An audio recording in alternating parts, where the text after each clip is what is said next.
खूप कच्ची आराम कच्ची हा म्हणे का मिंटू खा मामा खा এই যে আমার বড় ভাইও খা না বড় কেন তোমার দিয়েছে ওই যে আমার খালা মনিও খা না সবাই খায় না কিন্তু দেখাইতাছে না আমি বুঝছি সবা মারে ফাম আমার না উদয় মিছা কথা বলের মধ্যে তোমার বিয়ে করে স্যার বলে আমার তেলহানি নাই গুরু আল্লাহ বুইনি লাগানো বললাম তা আবার কোকলা বাচ্চা আমারে কবে বেশি বুঝতে কথা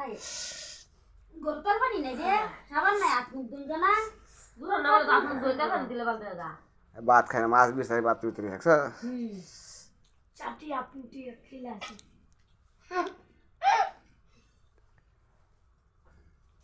এবারে কমে খা বুঝে বলে শেষ খিদা লাগছে সারা দিন খাইছে ও হামু দিছে না রাতে থেকে ওই যাইছে আমার ঠ্যাং খামছে আছে না খাবেন দেশে তোরছে হঠাৎ গেছে গা দেখতাছি খালি করিয়া খিদা লাগে এক মানুষে যেমন বিলয় কেমন করে মানুষ তো খাবার দিয়ে বিলে